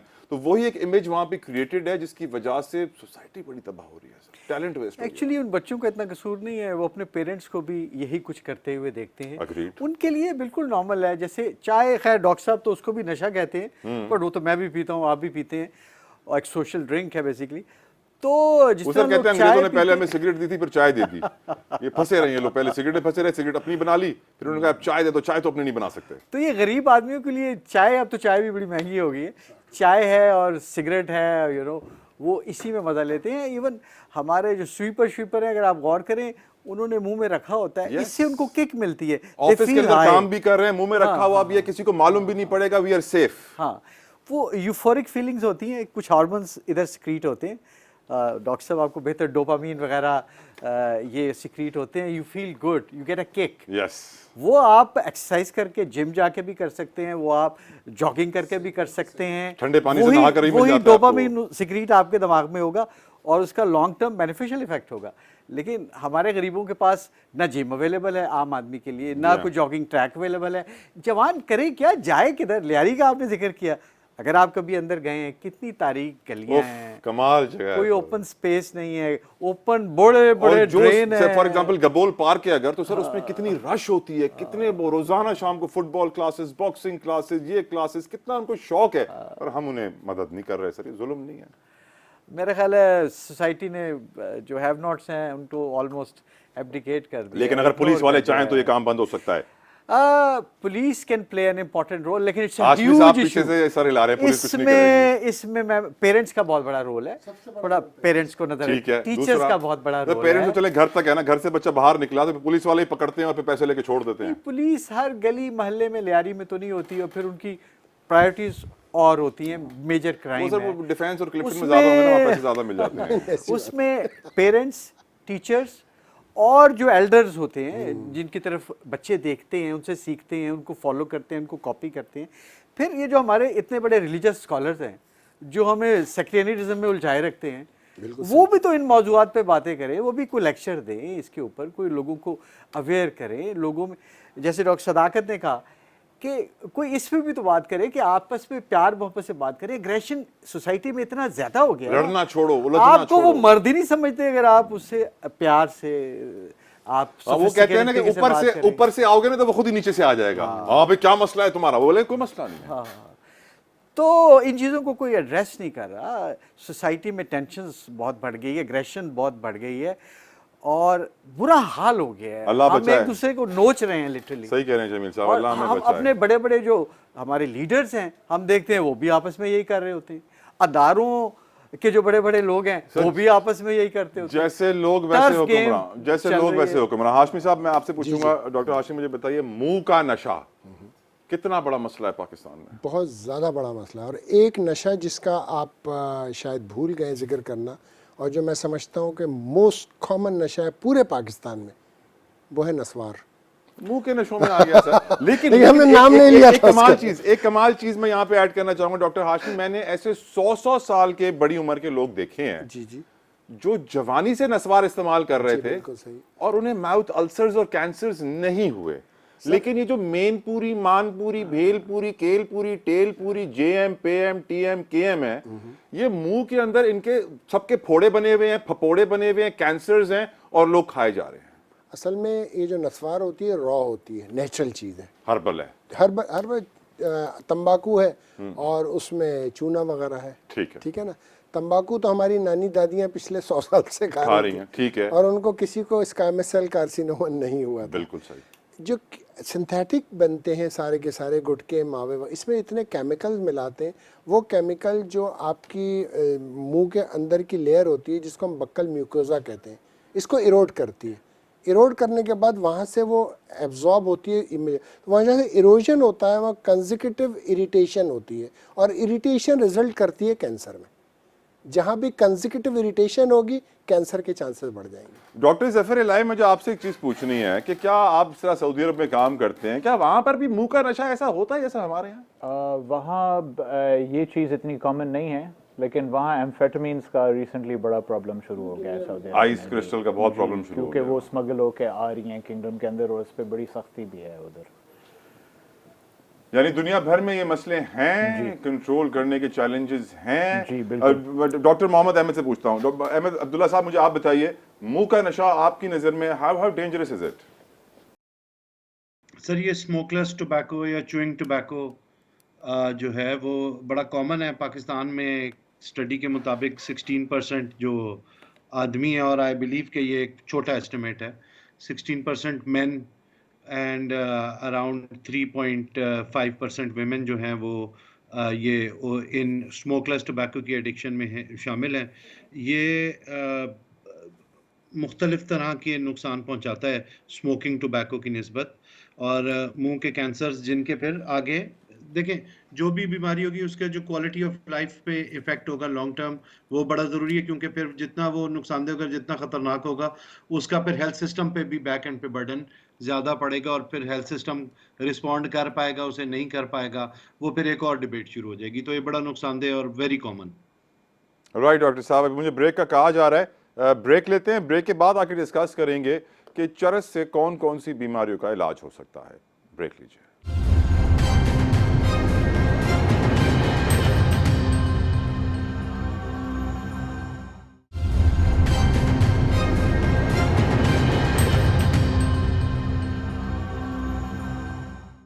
Welcome back to wake up Pakistan. अब बड़ी दिलचस्प गुफ्तगू होने वाली है, क्योंकि अब जो मैं बात बताऊंगा आपको वो आप में से बहुत सारे लोगों को नहीं मालूम हो, ये आइडिया ही नहीं होगा कि मैं किसी चीज़ की बात कर रहा हूं। मैं बात कर रहा हूं चर्स के पौधे से मुख्तलिफ बीमारियों का इलाज। कनाडा में हो रहा है, अमेरिका में हो रहा है, यूरोप के मुख्तलिफ मुल्कों में हो रहा है। डॉक्टर जफर इलाई न्यूरो सर्जन है हमारे साथ, सऊदी अरब ताइफ में काम कर रहे हैं। डॉक्टर साहब, आप बताइए, आपने कितनी बीमारियों का इलाज होते हुए देखा है इस पौधे के तेल से? जहाँ मैं प्रैक्टिस करता हूँ जी, वहाँ तो खैर ये इसकी ममानियत है पाकिस्तान और all Saudi over the Arab world? में, लेकिन कुछ डेवलप्ड कंट्रीज़ हैं जहाँ ये मेडिकली लीगल है इसको इस्तेमाल करना है। इसमें असाबी तकलीफ़, मल्टीपल स्क्लेरोसिस जैसे क्रोनिक पेन सिंड्रोम्स, काला पानी ग्लोकोमा जिसको कहते हैं, और उसका इलाज इससे हो रहा है। राइट। अच्छा, डॉक्टर मोहम्मद अहमद अब्दुल्ला साहब, अब मैं आपसे भी सवाल पूछना चाहूंगा, क्योंकि मेरी इंफॉर्मेशन के मुताबिक बहुत सारे कैंसर के भी ऐसे लास्ट स्टेज के पेशेंट्स हैं जो कि बहुत दर्द में होते हैं, उनके लिए बहुत फायदेमंद हुआ है। आपने इसको यूज किया मेडिकल पर्पस के लिए? क्योंकि मेरे एक दोस्त हैं जिनका मैं नाम नहीं लूंगा, लेकिन वो पाकिस्तान में लोकली इस पौधे का तेल निकाल कर 2000 पेशेंट्स इस वक्त ट्रीट कर रहे हैं फी सबीलिल्लाह, विदाउट एनी कॉस्ट। और ज्यादातर पेशेंट्स में वो बड़े अच्छे रिजल्ट्स देख रहे हैं और सारे पेशेंट्स उसकी डिमांड कंटिन्यू कर रहे हैं। Doctor Ahmed, what will you say on this? अच्छा सर, एक तो ना इसको लेट्स कॉल इट कैनाबिस, वो चर्च बार बार कहना इसको इनक्रिमिनेट करने वाली बात लगती है। तो कैनाबिस जो है वो इस जो प्लांट है वो मेनली 2 वेराइटीज़ हैं उसकी, और फिर दुनिया में अलग अलग उसके स्ट्रेन्स हैं। एक जो कॉमनली इंडियन हेम्प है या कैनाबिस इंडिका है, जिससे लोकली ये जो जगह जगह आप बरसात के मौसम में उगता हुआ देखते हैं, जिससे बंग बनती है अमूमन, और वो भी सब पौधों से नहीं बनती, उसकी कोई ख़ास स्पीशीज़ होती हैं और मेल और फीमेल प्लांट होती हैं, जिनमें से एक तरह के पौधे से बनती है। इस और जो कैनाबिस सटाइवा है उससे ये जो रिक्रिएशनल आप बाकी शक्लों में marijuana है और चरस है, हशीश है, इसके 2 एक्टिव इंग्रेडिएंट्स होते हैं, THC टेट्राहाइड्रोकैनाबिनॉल और CBD। CBD जो है उसके मेडिसिनल यूजेस हैं, THC प्योरली जो एंजॉय करने के लिए रिक्रिएशनल यूज है, उसका वो वाला पार्ट है। दुनिया में बहुत सारी चीज़ों का इलाज हो रहा है, जैसे बच्चों में सीजर्स के ऊपर इस पे काम हो रहा है, उसके अलावा अल्जाइमर्स जो है उसके ऊपर काम हो रहा है, जैसे डॉक्टर साहब ने बताया। कैंसर्स के लिए भी ज़्यादातर इसकी लोकल एप्लीकेशंस हैं, या सबलिंगुअल इन्हें वो जो ज़बान के साथ रख देते हैं वो जज्ब हो जाता है गाल से, या फिर इनहेल्ड फॉर्म्स में है, नेबुलाइज की तरह से यूज़ हो रहा है। दुनिया रिसर्च कर रही है, असल में फार्मास्यूटिकल इंडस्ट्री या जो भी हमारा प्रैक्टिस मॉडल है मॉडर्न मेडिसिन का, वो कोई भी चीज़ लॉन्च करने से पहले रिसर्च के बहुत सारे स्टेप्स पूरे करके और बहुत सारे लोगों पे, वॉलंटियर्स पे रिसर्च करके, उसके लॉन्ग टर्म और शॉर्ट टर्म साइड इफ़ेक्ट्स देख के, और फिर वो मार्केट में सेफ्टी की बेसिस पे लॉन्च होता है। ऑल्दो ये बात अब क्वेश्चनेबल हो गई है जितनी तेज़ी से हमने कोविड की वैक्सीन आते, बढ़ते, बिकते हुए देखी, without much post marketing safety studies. तो अब नेवरदलेस ये देखें, जो नेचुरल चीज़ें हैं, ये सारी चीज़ें ओरिजिनली नेचर से ही एग्जिस्ट करती हैं, बाद में हमने इनकी सिंथेटिक फॉर्म्स बना ली वो बेसिक केमिकल स्ट्रक्चर समझ के, तो वो वाली सिंथेटिक फॉर्म्स ज़्यादा पोटेंट हैं और उसमें नुकसानदेह एलिमेंट्स हैं। लेकिन कैनबिस जो नेचुरल फॉर्म में है उस पर दुनिया में अभी भी रिसर्च हो रही है। पाकिस्तान में पिछले अरसे में आपको याद होगा कि ministry of science and technology ने इसको टेकअप किया था for research purpose, not for medicinal purely purpose.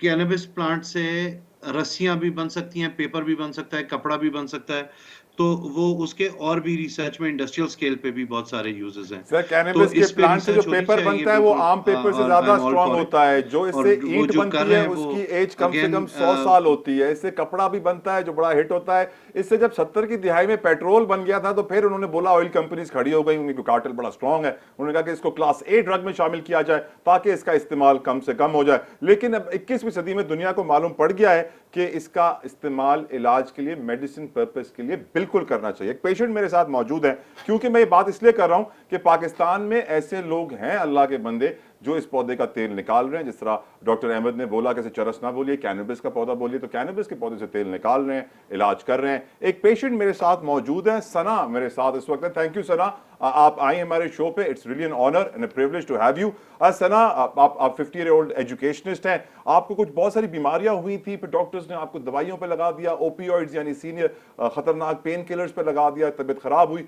फिर आपने इस पौधे का तेल इस्तेमाल किया, आपको क्या फायदा हुआ? Please tell us about it Sana. अस्सलाम वालेकुम। वालेकुम अस्सलाम। सना हियर। जी, मुझे एक्चुअली फाइब्रोमाइल्जिया से स्टार्ट हुआ था, फिर मुझे डॉक्टर ने बहुत सारी ओपियोइड्स दे दी थी और ऑब्वियसली नर्व रिलैक्सेंस दी थी। उसके बाद मुझे अचानक आफ्टर 6 महीने मुझे ब्रेन स्ट्रोक हो गया, इस्कीमिक ब्रेन स्ट्रोक। उसकी वजह से मुझे राइट साइड पे पैरालिसिस हो गया था। बहरहाल I was trying to cope with it, मैं खुद ही चलने की कोशिश कर रही थी। एंड फिर मैंने ऑब्वियसली मेरे न्यूरोलॉजिस्ट के पास गए तो उन्होंने कहा कि आपको ना फिजियोथेरेपी करानी पड़ेगी। एवरीडे एक्टिविटीज मेरी इम्पॉसिबल हो गई थी और प्लस मेरा वर्क शेड्यूल इतना बिजी होता था, तो मैं बहुत ही ऑब्वियसली मैंने 1-1.5 महीना काम से ब्रेक ली। फिर उसके बाद मुझे मेरी एक फ्रेंड ने बताया किसी का, उनसे मैंने अपने ड्रॉप्स लिए एंड उसके बाद मेरी ओपियोइड छूट गई हैं, अल्लाह का लाख लाख शुक्र है। And I am coping well, Allah का शुक्र है। एंड कोई कह भी नहीं सकता कि मुझे स्ट्रोक हुआ था।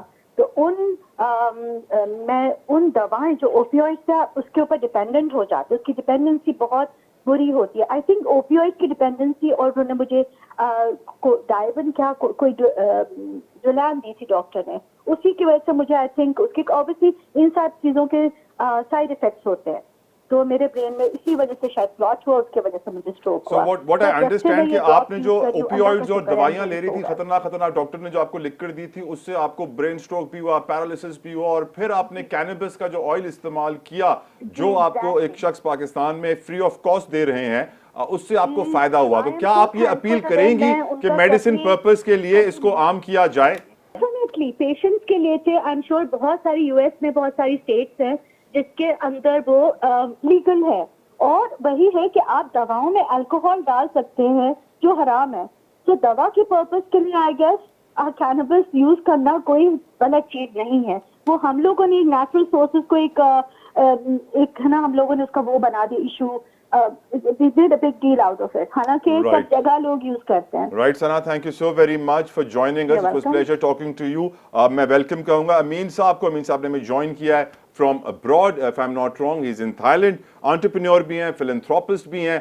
Not only that, मेरी नज़र में एक सुपर हीरो भी हैं, क्योंकि ज़िंदगी में इनकी बड़ी मुश्किलात आई, इन्होंने हार नहीं मानी, मुकाबला किया और उन मुश्किलात को शिकस्त से दो चार किया। Amin, thank you for giving us your time. It's a pleasure having you on the show. मेरा पहला सवाल आपसे ये है कि मुझे अपनी सक्सेस स्टोरी के बारे में बताइए कि आपको कौन सी कंडीशन थी, कौन सी बीमारी थी, how long were on the bed, कितने वक्त आप बेड रेस्ट पे रहे, और फिर इस ऑयल ने, कैनबिस के ऑयल ने आपको कितना हेल्प किया? अमीन। Well, first of all, thank you very much. I don't think I deserve so much appreciation. देखिए जी, you see, I was an addict, all right. I was an addict. I was addicted. अमीन भाई, थोड़ी उर्दू ज्यादा इस्तेमाल कीजिएगा please. देखिए जी, मैं एक addict था, ठीक है। मैं मंशियात इस्तेमाल करता था। I tell you how. मैं आपको अपनी थोड़ी सी कहानी बता सकता हूँ, प्लीज, अगर आप माइंड ना करें। Please please. देखिए जी, जब मैं बड़ा हो रहा था तो आई मीन सोसाइटी बड़ी अजीब थी। I tell you what, it was a game basically of acceptance. I mean हर कोई जो है वो ट्राइंग टू बी एक्सेप्टेड, ठीक है जी। तो आई मीन जब मेडिकल साइंस जो होती है इज नॉट वेरी ऑनेस्ट, आपको वो लेबल लगा देती है ना, तो बहुत मुश्किल हो जाती है, ठीक है जी। तो as a young person I was looking for acceptance. I had a lot of issues. I want, देखिए जी, what is a reality is a reality. But you see, medical practice, all these people that are passing fatwas over people and labeling them, I mean, they're doing it out of sympathy. Amin sir, I would be grateful if you keep your hands away from the camera. They're blocking your face and they're coming all over the frame, sir. Continue. Oh, I apologize. By the way, if I'm stumbling or I'm sounding like I'm high, I'm not. Actually, I'm disabled, so I take some very, very powerful medication. And that affects my motor skills. अमीन भाई, you were on, आप bed rest पे रहे थे 19 months के लिए, आप bed rest पे थे? Well, honestly speaking, it was horrific. I'll tell you why. How do I put it across to you? I mean, it's very difficult when you cannot move. It's extremely difficult when you have limited अमीन भाई mobility. I mean, please you have to हाथ rely दूर on रखें camera से। Sorry, हाँ जी, it's very difficult जब आपके पास limited mobility होती है, ठीक है? I mean, trust me. I mean, I've got a blue disabled sticker on my car. Um, it's not a good thing, ठीक है, to rely on people. I mean, people don't look at you as disabled; they look at you as incompetent. So that acceptance becomes much difficult. अमीन भाई तो देखिए जी, cannabis oil ने आपको कितना help किया? Church के पौधे के तेल से आपको कितनी मदद मिली? honestly speaking, it was quite helpful. I'll tell you why. Because my disease has a lot of pain, right? That's one of the side effects of it. It is acute ankylosing spondylitis. Most human beings have 32 vertebrae. I have one. They've all fused together, from my neck to my tailbone. So I mean, sitting is a nightmare for me. Standing is a nightmare. मैं बिस्तर में करवट लेता हूँ, तो it's like someone's taken a हथौड़ी छेनी to my spine. मैं उठता हूँ तो I cannot sleep. तो cannabis oil ji, but not the THC. CBD उसके अंदर जो CBD होती है, जी बिल्कुल जी, it numbs the receptors. मेरे पास, you see, because I'm in Thailand, I also have a cannabis business of medical. It's called Medicannab. Basically, we are from Holland, Amsterdam originally. तो उसके अंदर in our thing we understand. ऊपर से अब अगर आप इसकी ट्रीटमेंट ले रहे हैं CBD की, you need to understand there are many strains. The person before me was talking about indica and sativa. That is very true. But you see, the thing is that the human body itself, tries to regenerate. And because of that, I mean, you can smoke a certain strain for a certain while. I mean, I'm talking about THC. I've been an addict, so I understand it. I can empathize. Not like these guys, clinically make it. The thing is, your body becomes immune to it, you see. After a while, I mean, you can do that with ibuprofen or anything like that. Your body just becomes immune. What do? You go for a higher fix. The thing is that people graduate up to hardcore drugs. These are harmless, I mean, like cannabis and all. They're weed. It's like natural. It's like grass. The problem becomes when that high becomes, Amin I'm ineffective. short on time. मेरे सवाल का जवाब मुझे दे दें अमीन within 20 It's seconds very के helpful. Very helpful. Numbs your receptors, makes you feel good. There are no side effects actually. Honestly speaking, no side और effects. इससे पहले जो आप रेगुलर फार्मास्यूटिकल्स वाली दवाइयां ले रहे थे उससे क्या हो रहा था? यार वो बस मुश्किलों में इजाफा ही कर रही थी. Thank you so very much Amin Ghulam Ali साहब. It's a pleasure talking to you. You are an inspiration. आप बहुत सारे पाकिस्तानियों के लिए मशले राह होंगे क्योंकि लोग हार मान जाते हैं. लोग नहीं समझते कि दुनिया कहां से कहां पहुंच गई. हम पत्थर के दौर में जिंदा हैं. परवाह हमें नहीं है. हमें बदलना होगा. हमें उठना होगा. तभी इस प्रोग्राम का नाम वेक अप पाकिस्तान है. अगर दुनिया कैनबिस से, चरस के पौधे से अरबों डॉलर कमा रही है, हजारों मरीजों का इलाज कर रही है. आपके सामने मैंने 2 मरीज रखे जिनको फायदा हुआ, जिनको दवाइयों से प्रॉब्लम हो रही थी फार्मास्यूटिकल कंपनीज की, लेकिन कैनबिस के CBD ऑयल से उनके प्रॉब्लम सॉल्व हुए. जो पैरालाइज हो गए, जिनको ब्रेन स्ट्रोक हुए, जो कई महीने बिस्तर पे पड़े रहे, जिनका कोई इलाज नहीं कर पा रहा था, कैनबिस के तेल से उनका इलाज हुआ. इससे वाज़ेह होता है कि हमारे मुल्क में एक तीरा वैली है जहां पे कहा जाता है कि $1 बिलियन की सिर्फ कैनबिस की इंडस्ट्री है जो अफगानिस्तान से कनेक्टेड है. पूरे मुल्क में मिलती है, हर जगह अवेलेबल है, लेकिन हम इसको मेडिसिन पर्पस के लिए अवेलेबल नहीं करेंगे. पाकिस्तान में मुखय्यर हजरात फी सबीलिल्लाह इसका तेल निकाल रहे हैं, मरीजों को दे रहे हैं, इलाज कर रहे हैं. मैं उनका भी शुक्रिया अदा करूंगा जिन्होंने इस प्रोग्राम में मेरी हेल्प की है. अपने पैनल का शुक्रिया अदा करूंगा. सबसे पहले डॉक्टर जमील अहमद साहब का thank you so very much sir. बड़े खूबसूरत शख्सियत के मालिक जलाल हाशमी साहब, डॉक्टर साहब आपका भी बहुत बहुत शुक्रिया. Doctor Zafar Ilahi thank you so very much for being in the studio. Doctor Mohammad Ahmed Abdullah साहब, और ऑफ कोर्स हमारे साथ एक सीनियर वेटरन भी थे डॉक्टर सदाकत अली साहब, उनका भी बहुत बहुत शुक्रिया. मेरे साथ कॉल पे जो पेशेंट्स मौजूद थे, आप दोनों का भी बहुत बहुत शुक्रिया. बात एक ही है कि देखिए जी, हर चीज़ को इस्तेमाल करने का एक सही तरीका है, उसको सही तरीके से इस्तेमाल कीजिए. नौजवानों को मौके फराम कीजिए. जिस तरह डॉक्टर सदाकत ने कहा, जिम्मेदारी की वैक्सीन, यानी ये वो टीके हैं जिससे नौजवान नशे से बच सकते हैं. परवरिश घर पे अच्छी कीजिए, बच्चों पे नज़र रखिए. Person is known by the company he keeps. बच्चों के दोस्तों पर भी नज़र रखिए, वो कहाँ उठ रहे हैं, कहाँ बैठ रहे हैं. वेकअप पाकिस्तान से मेरा मकसद था ये प्रोग्राम करने का, आपको बताना, अपनी यूथ को अवेयर करना कि ये बहुत सारे जाल बिछे हुए, उन्हें फंसाने के लिए. आप फंसिएगा नहीं, आप अक्लमंदी से काम लीजिएगा, क्योंकि आप 19वीं सदी में नहीं 21वीं सदी में जी रहे हैं. तलहा जो को इजाज़त दीजिए. अंटिल नेक्स्ट टाइम, अल्लाह हाफिज़.